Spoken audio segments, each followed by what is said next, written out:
Hey people, it's Niles Toki. Now I'd like to thank ProBlack for free because he was the one who broke the story. So it's from Daily Mail. World's first COVID passport technology will be trialed on flights from Heathrow this week. A bid to let passengers travel without risk of quarantine in future, but requires authorities to trust test results from abroad. Coronavirus passport trials are taking place at Heathrow this week to test technology to let people travel the globe without risk of being quarantined. Passengers on United Airlines and Cathay Pacific are trying out an app called the Common Pass. The phone software is a digital health pass which can hold a certified COVID-19 test status or show someone has been vaccinated in future in a way designed to satisfy various governments' different regulations. It has been launched by a non-profit trust, Commons Project Foundation, part of the World Economic Forum, in the hope it will end the days of flyers producing bits of paper often in different languages. The tech is very much at the trial stage, using volunteers on flights between London, New York, Hong Kong and Singapore under government observation. But it is seen as a longer-term measure to allow air travel to return to something like pre-coronavirus levels. However, it is reliant on governments around the world accepting test results from certified laboratories in other countries and allowing those with negative results to enter freely on their say-so. Dr. Bradley Perkins, Chief Medical Officer of the Commons Project, said without the ability to trust COVID-19 tests and eventually vaccine records, there we go again, across international borders, many countries will feel compelled to retain full travel bans and mandatory quarantines for as long as the pandemic persists.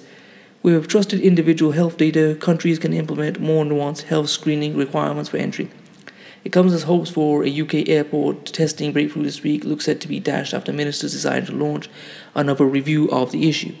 The aviation industry had hoped trials of the new system, designed to cut travel quarantine times, could begin as soon as tomorrow. But government sources said ministers were instead poised to launch a task force to study the subject, delaying hope of action for weeks.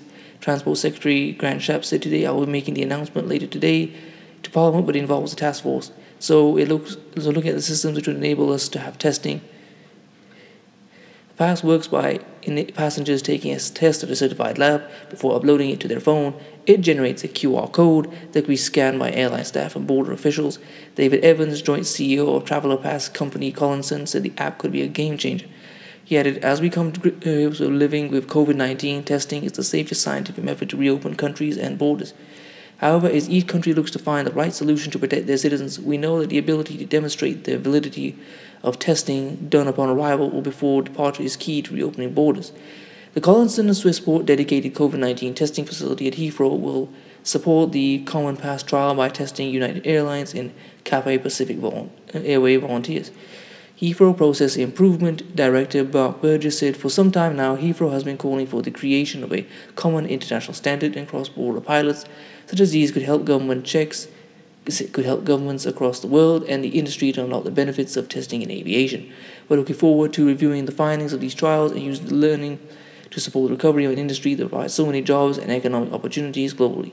Common Pass says it adheres to tight privacy principles and is designed to protect personal data in compliance with relevant privacy regulations, including GDPR. It was launched by the World Economic Forum and the Commons Project in collaboration with a broad coalition of public and private partners around the world. Boris Johnson is understood to have asked ministers and officials to conduct a rapid review into the feasibility of using testing to ease restrictions on travellers. Transport Secretary Grant Shapps and Health Secretary Matt Hancock are expected to lead a review which will study the way other countries use testing to reduce quarantine times and assess whether the UK has the capacity to follow suit. The new body will also look at ways to breathe new life into the vital aviation sector. Industry leaders are pushing for travellers to be tested at the airport and then retested a few days later in order to cut the current 14-day quarantine time, which is crippling the sector and wrecking families' travel plans. A government source said pressure on testing capacity meant ministers were likely to focus on a single test solution, with travellers asked to quarantine for 5 or 8 days before being tested. They defended the controversial quarantine regime, saying as many as 10% of new cases in the UK over the summer are thought to have been brought in from abroad. The decision to launch a review will dismay the aviation industry, which has been campaigning for the change for months and which has offered to trial its own systems. It also comes as a blow to the Mail's Get Britain Flying campaign launched last month to encourage the Prime Minister to lift the closed sign hanging over the UK. But a government source last night insisted that the launch of the task force was a sign that ministers were finally taking the issue seriously. Everyone gets the importance of international travel.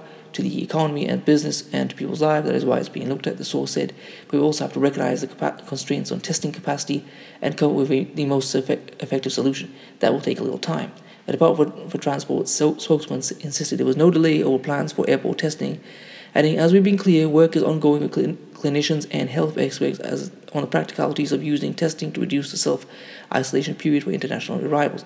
The move comes amid growing Tory disquiet over the tough travel policy which requires people to quarantine for 14 days if arriving from a hotspot country. Italy, Sweden and Greece face possible restrictions later this week. Meanwhile, a new study yesterday suggested that fewer than 1% of air passengers tested positive after 7 days in quarantine. Research commissioned by Air Canada and carried out by McMaster Health Labs and the University of Toronto suggested a two-test regime could be a safe alternative. Some 13,000 travellers arriving into the Toronto Pearson International Airport were tested on arrival and had a second swab after 7 days in quarantine.